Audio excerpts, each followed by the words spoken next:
Stuart at 9-1-1. He's playing the green-black.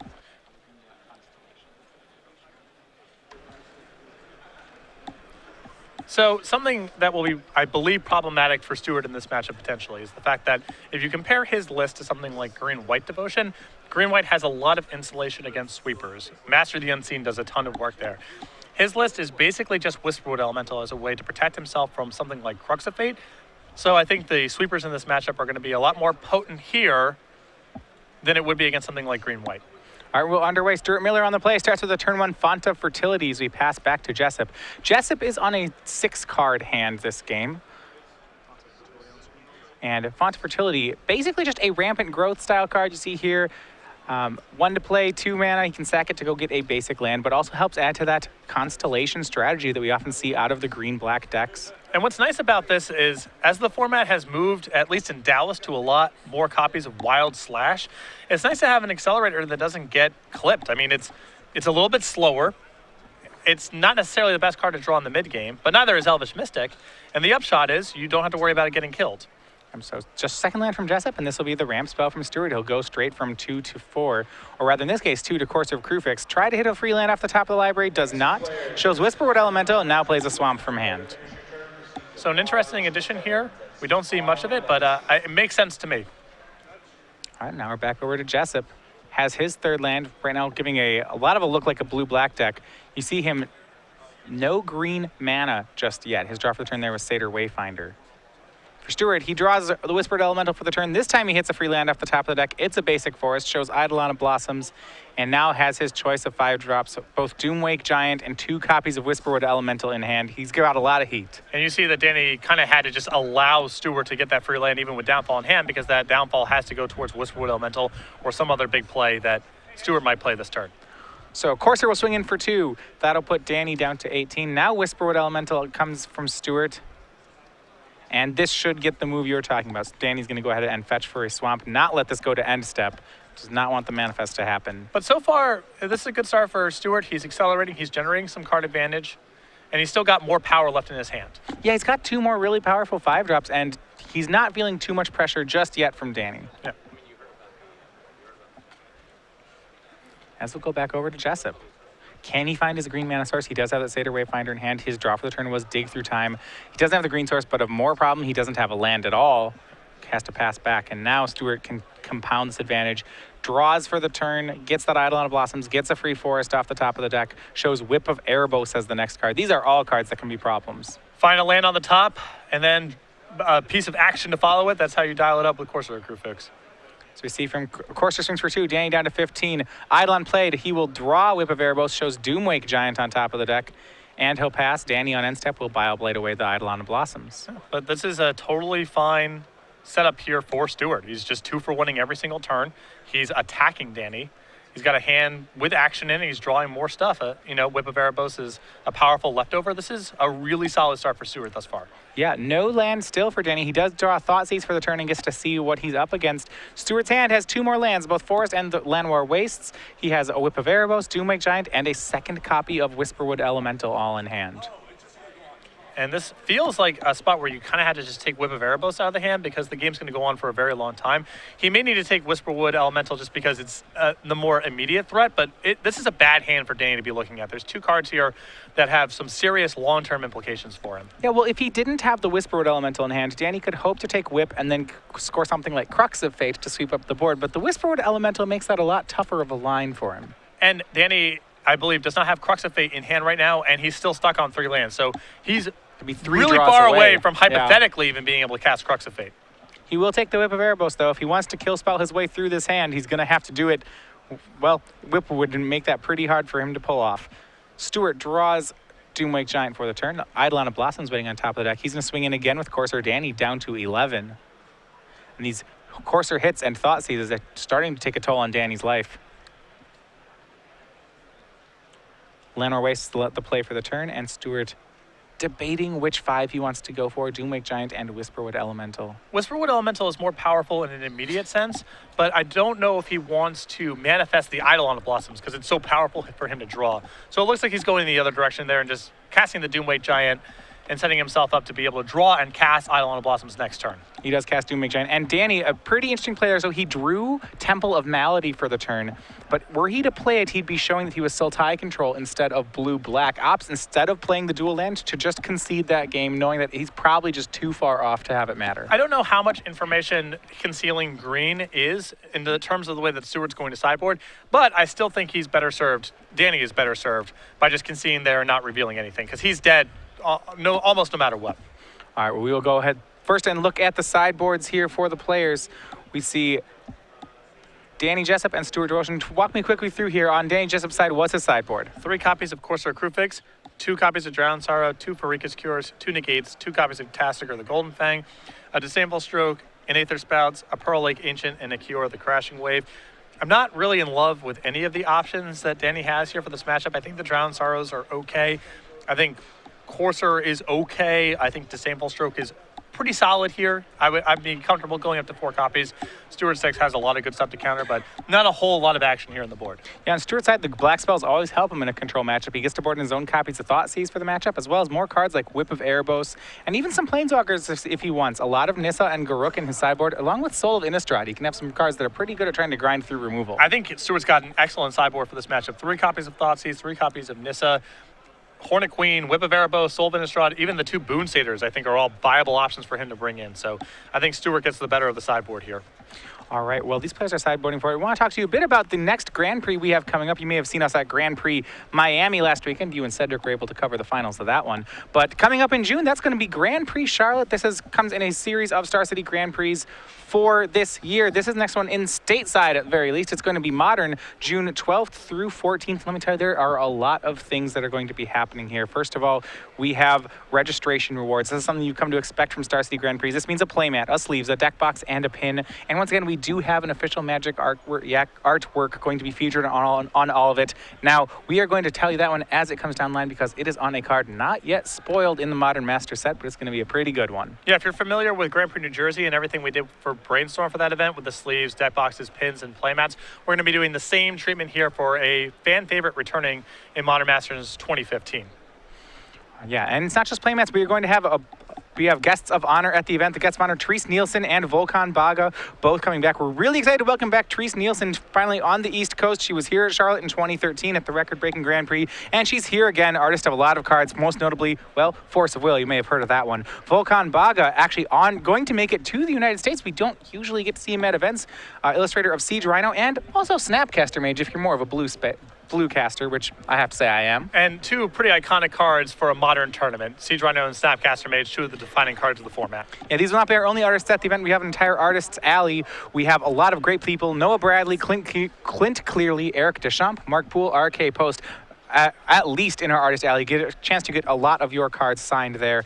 And one thing that we're doing differently for this event was we've done some other Grand Prix. We have a lot of different ways to register. And the first thing we're interested in was called the Infinite Challenge Badge.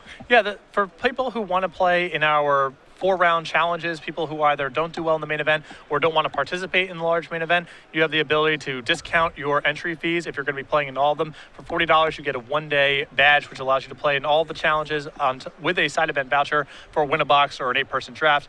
For $100, you get the 3-day badge, which allows you to play in all the events, gets the Grand Prix playmat, and 2 side event vouchers. Yeah, and I like the Infinite Challenge Badge. It gets you a chance to play lots of different tournaments and formats. These are 4-round events of lots of different formats. And if you still want to get the GP playmat, you do have that option. Now, for people who want to play the main event, there's a lot of different registration you can do as well. You can customize your Grand Prix experience with lots of different levels of registration.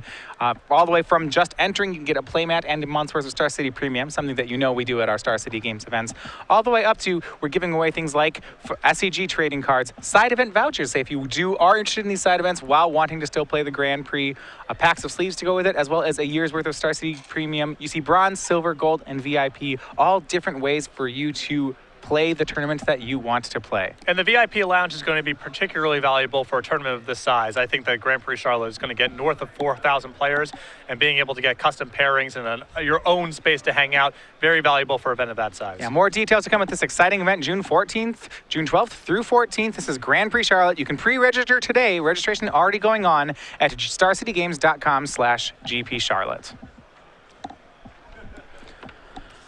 All right, and with that, we're going to be underway. Danny Jessup down a game to Stuart Miller here. He's on Siltai controls. We start the second game. Temple of Deceit is the first play for Danny as he will scry to the bottom. For Stuart, he starts on a forest. No accelerant just yet.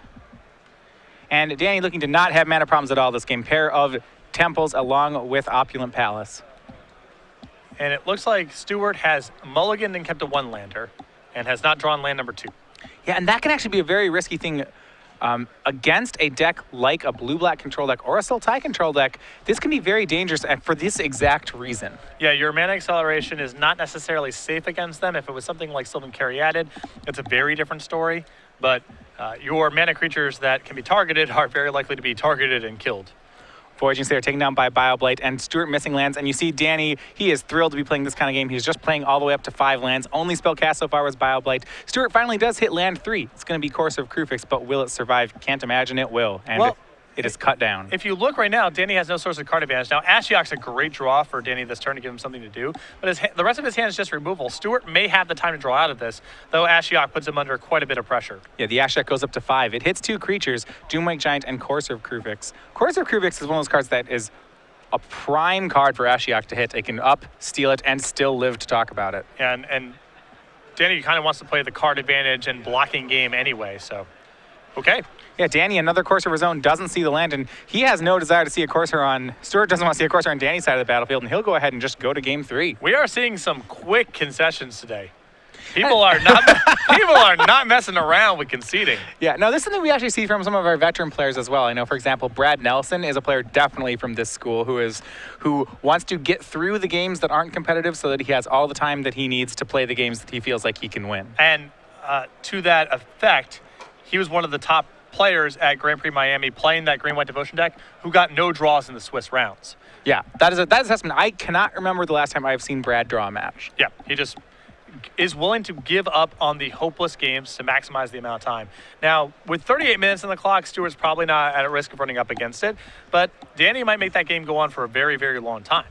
Well, I mean, I think there's a lot to be said here. So not only is it do you want to have that time to win game 3, but sometimes if you're playing a deck like a devotion deck that can really grind out over the course of a tournament, finishing a round before it goes to time is also in your advantage as a competitor. If this is playing out all those 1% lines can really tax you over the course of a tournament. Right. I think there is, only so much kind of mental bandwidth you have over the course of a 2-day tournament. I definitely started feeling it more and more once I got into my late 20s and early 30s, which is relatively old for a competitive Magic player, of 2-day, 15-round events with the top 8. They're exhausting. And if you're sitting there banging your head against the wall trying to win a completely hopeless game, well, that might cost you when you lack the mental acuity and focus to grind through a close match that's complicated. Then again, you can just always play red decks that hope the game never goes past turn 6, and you just don't have this problem. Sure, that is a way to hedge as well, but there is still only a finite amount of bandwidth. You know what I mean? Oh, absolutely. Certainly, I know when I play decks like the Sphinx's Revelation blue-white deck from last season, you really could run into the problem that you'd be playing all 50 minutes every round. And there's no way to win short with that deck either. It didn't do that. I mean, the way to win short was you had to do very demoralizing things and hope that your opponent would concede because he wasn't having fun. Right. That was your out for winning in under 20 minutes. You said, well, maybe if I just Sphinx's Revelation and then just show him 3 dissolves in my hand, maybe he'll just lose his will to keep playing. Which... yeah, it's magic right there. Right, but you had to hope that your opponent cooperates there. Right, no, some people just, they're like, well, maybe you'll draw lands, and maybe you will. Not 100%. Yeah, but so far, 2 games that really have been defined by one player missing their first land drop. This is actually a matchup where I would think that, especially on Stuart's side, I think he can afford to miss a land drop and recover from it. Danny doesn't punish players too hard for that. I mean, Ashiok does, but the Levas deck doesn't. Yeah, there is time to draw out. And you saw there that game, when Danny drew Ashiok, then it became very different. But initially, his hand was just removal. He had no dig-through time. He had no proactive plays. And that's kind of bad news for Stuart. But he had a hand of a bunch of spells against Danny having 3 or 4 removal spells. Not impossible for Stuart to slog through it and eventually stick some big threat. All right, we go to game 3. Stuart back on the play.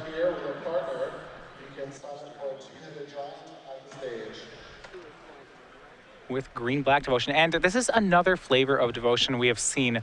We've seen mostly the green-red and green-white devotion decks. They've been the two most popular insofar as that they're really just mono green with a light splash. What I like about the black version is that this is much more of a two-color deck, and almost times it's like a constellation deck. It has way more synergy to it. Exactly, and you get access to Doomweight Giant, which is great against the Jeskai decks, particularly the token builds. Stuart on a 6-card hand on the play. We'll see if he can keep here. Looks like he can. And with that, we are underway. Game 3 is between Stuart Miller and Danny Jessup. Temple of Maladives for both players to start off the game. And pressure's going to be on Stuart to make a play. He does have one of his great cards in the game match, though. This Farika, God of Affliction, in his hand. And it looks like, I can't imagine Danny will let him keep that. He thought sees is fired off, and he gets to see Stuart's hand. Stuart has land number 3.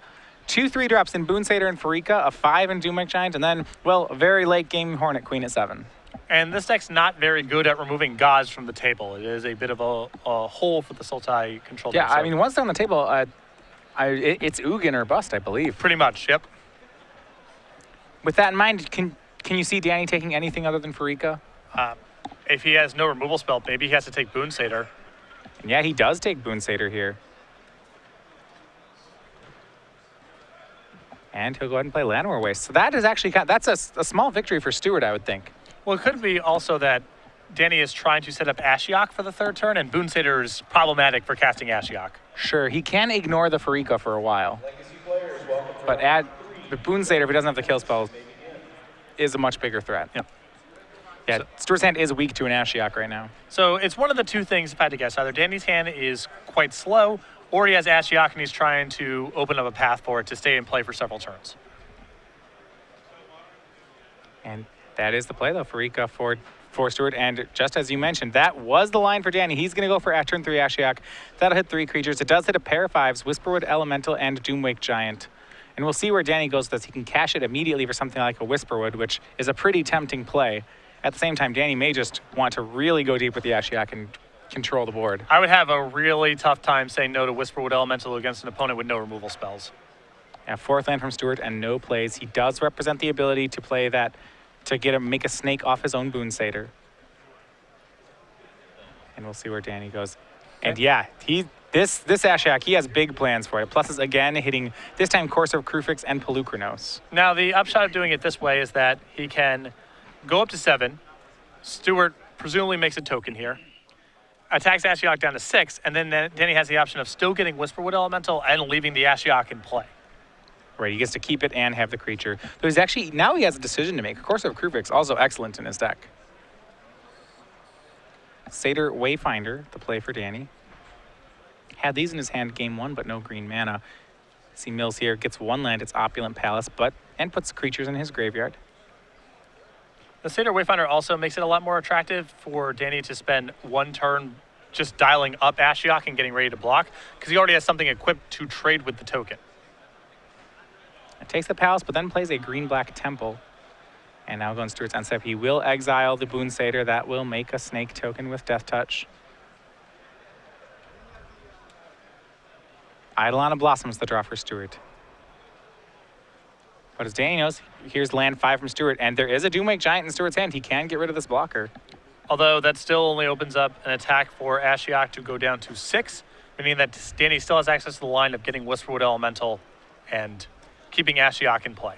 One way that we can get out, that Stuart can get out of this, is he does have the combo right now of Farika plus that Eidolon of Blossoms he just picked up. And those two can really recover a lot of cards. Well, the problem is he still needs creatures and then for them to die. So it requires some cooperation. We're not there yet, but it's a shot. And Danny, see, not wanting to cash that Ashiok, he's just going to continue milling with it, pumps it up to 8 and gets that Courser. Speaks to the fact that Danny likely has kill spells in his hand. Right. It adds to Danny having some intent on using Hero's Downfall or a similar effect to get rid of the Doomwake Giant. And both creatures are going to swing at Ashiok. This should force Danny's hand. He played Polluted Delta for the turn. Urborg plans Stuart's side, so Delta does not have to be cracked as a fetch land just yet. Danny does have a Hero's Downfall. I don't know if he has more removal. I believe he has a Dig Through Time as well. And he can downfall and dig this turn if he's feeling so inclined. But the problem with this line of play is if Stuart has found Eidolon of Blossoms, as you mentioned before, he can start doing the Farika Eidolon thing. Draw a card this turn. If he draws a land, well, that allows him to make a snake this turn and draw another card. Danny's going to fetch for that second blue. This will set up something like Dig Through Time.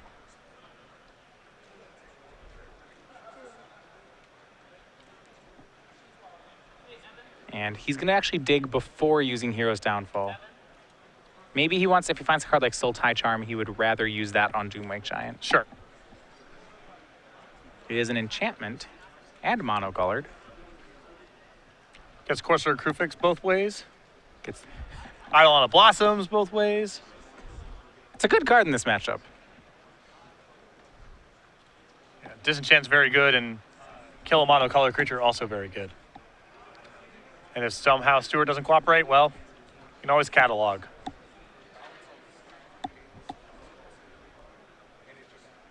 Danny taking 2 off Dig now is going to decide the kill spell that he wants. It looks like he's picked up a Crux of Fate off that play.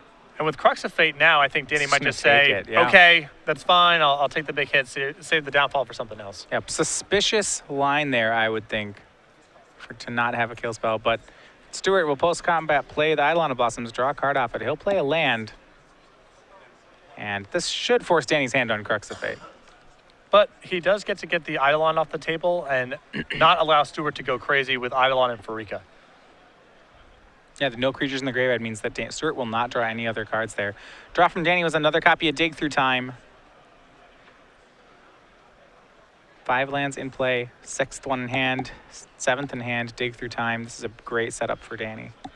And you get the sense that it's going to be hard for Stuart to get this Ashiok off the table. It might just be in play for forever. And I really like the way Danny has played this Ashiok. There's a lot of points where he could have used its minus ability to put a number of decent creatures in play, but Danny has really showed some discipline in just plushing the Ashiok and protecting it. And by doing that, he's forced Stuart to just continue to attack the Ashiok. And really, Ashiok's been just a big life gain spell this game. And there's a lot of flexibility, too. You know, Danny is playing with green mana. If Stuart ever develops a board, he has the option of doing something like getting Pelucranos and fighting with it. Or getting Whisperwood Elemental and starting to generate some tokens whenever the board's stable. And not even Crux of Fading yet. Danny pluses the Ashiok and passes the turn. Hero's Downfall in his hand. Bile Blight as well. Stuart is going to play Font of Fertility. This should force some action. I don't think Danny wants Eidolon of Blossoms to trigger. Yeah, I mean, if he's planning on using a kill spell this turn anyway. Oh, wow. He's gonna let him have the card. And Whip of Erebos from Stuart.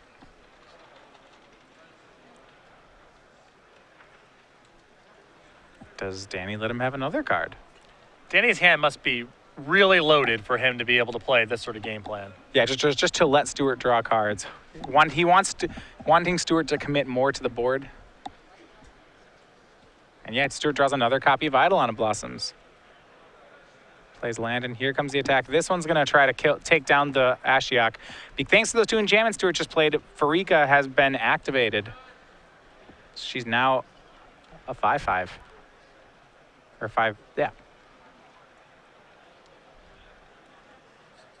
Hero's Downfall and Bile Blight. Danny will let his Ashiok get removed. This is some pretty... I like this kind of line. Well, it's problematic now with the whip in play unless Danny has a Sultai Charm and can get it off the table. I believe he does. Okay. I think it seems like he's just baiting Stuart into committing very heavily to the board. Well, that turn, Stuart got to commit to the board, but not really, because he's not adding creatures and he's drawing cards the whole way through. Right. So Danny tried to set a bit of a trap that turn, but Stuart got the best of it by just doing some stuff and drawing some cards. And so the price there is that means Danny loses his Ashiok. I mean, Danny's got a Crux of Fate, a Downfall, another Dig Through Time. He's not at a loss. He doesn't need the Ashiok necessarily.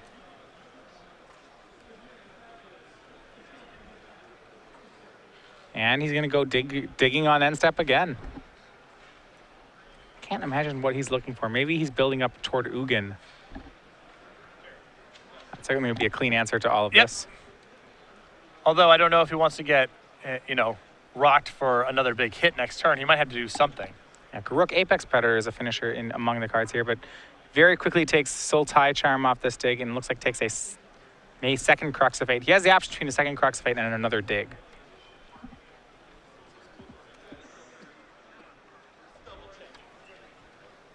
And though he's taking a lot of damage and Stuart's answering things, Danny's still well in control of this game. Yeah, I mean, it's taken Stuart a while to get something going here. And in the meantime, Danny's got to draw a lot of cards. Yep, he's going to get another dig through time and that Sultai Charm off the dig.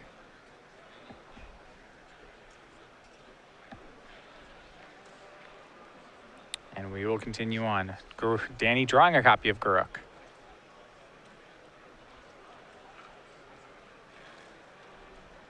Opulent Palace in hand, so he does have land 7. That one's going to come into play tapped.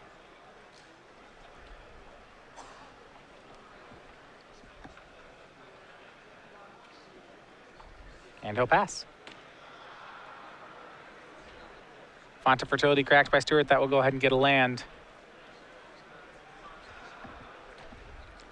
And still hanging on to cards like Crux of Fate.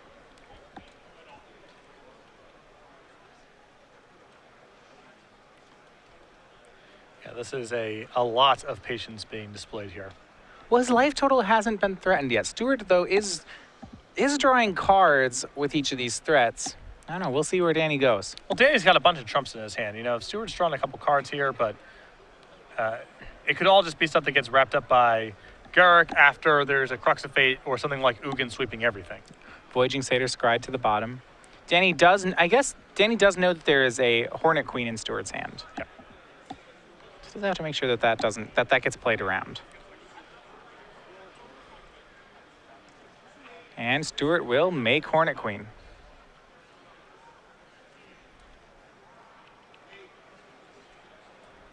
This is setting up to be a pretty good sweeper for Danny. If he can take damage for a turn, he can Sultai Charm the Whip, then Crux of Fate. Yep. Stuart playing the Hornet Queen pre-combat so that Danny has a much more difficult time removing Devotion to Pharika. The problem here is that, Stuart will have the Pharika to rebuild with unless Danny gets to something like Ugin.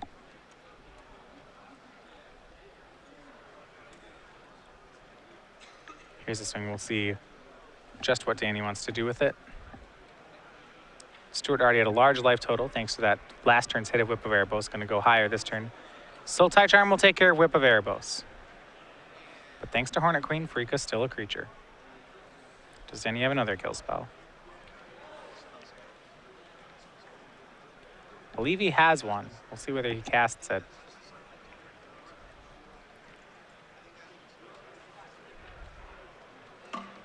Right now, it looks like he will take 12 damage. That would put him to 4 if he doesn't play anything. And it's rough to go down that low because Stuart's going to have the ability to make creatures at instant speed. So right. It's not just like he can go down to 1 and he's safe. The Pharika makes it a little more complicated than that. So he's going to Bioblade away the Eidolon of Blossoms. That makes the Pharika no longer a creature, so Danny only takes 5 there. But he did take 1 damage, I believe. Well, no, there's an Urborg in place, so he didn't have to take the damage to cast the Bioblade, so he's at 11. Now does also have a Disdainful Stroke in hand.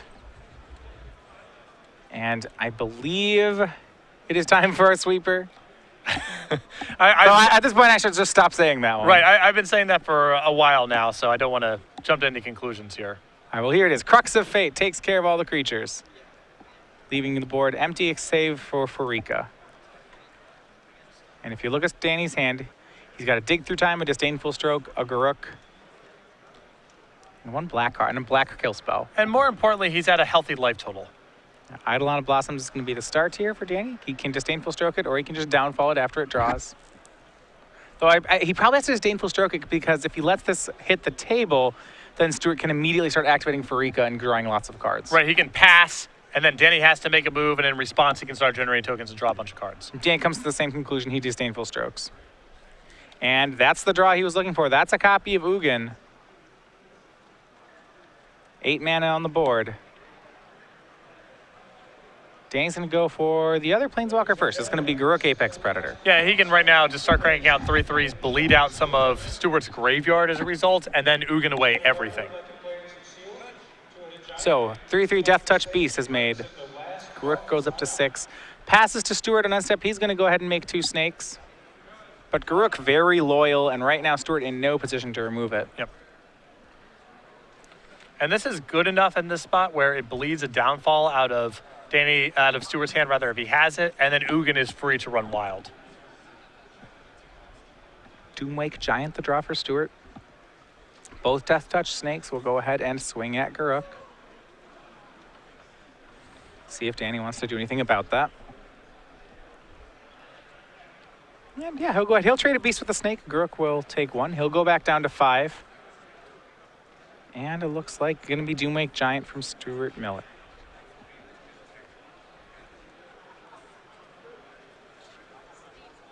And he'll pass back over to Danny. A draw was a land.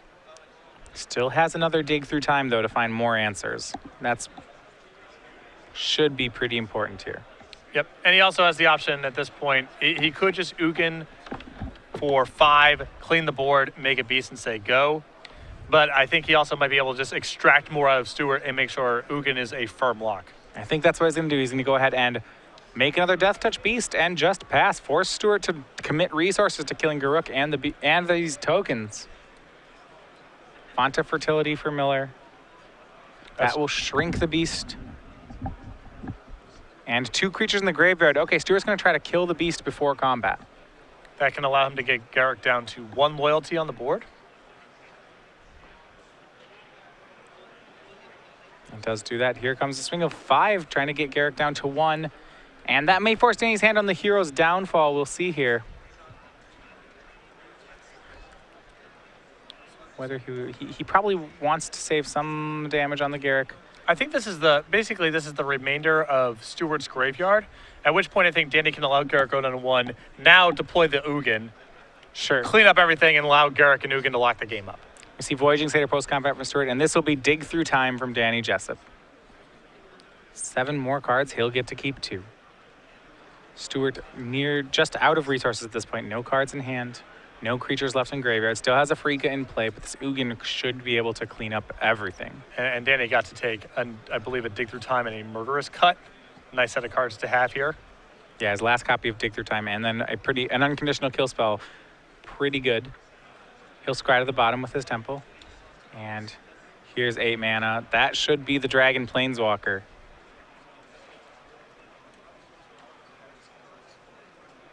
There you have it, yeah.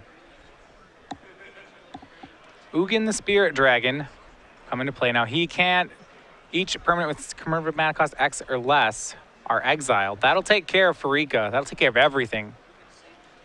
So -5. That'll put Ugin down to 2. Garruk up to 2, makes another beast, and now we get to untap. Danny with 2 Planeswalkers in play, Stuart with no creatures in play, no cards in hand. This should be Jessup's game. Yep. And a lot of powerful leftovers in Danny's hand here. Dig Through Time, Hero's Downfall, Murderous Cut, and just picked up a Disdainful Stroke. Ugin deals 3 upstairs, Stuart down to 28, and Stuart should close out quickly toward the end of the game, swings to put Stuart to 25. Danny executed such a patient game plan this game. There's a couple spots where I thought, maybe he should be making Whisperwood. This seems like a good spot for Crux of Fate, but he wanted to make sure that he got everything out of Stuart's hand before going and setting up all of his powerful cards. Yeah, and there you have it. So in 3 games, Danny Jessup defeats Stuart Miller and defeats one of our Devotion decks. And for 2 rounds in a row, we see Jessup and Jim Davis showing some cracks in the armor of the Devotion. And I think that the green-black deck, the vulnerability we discussed at the beginning of the match, not having a lot of great answers to sweepers was definitely on display.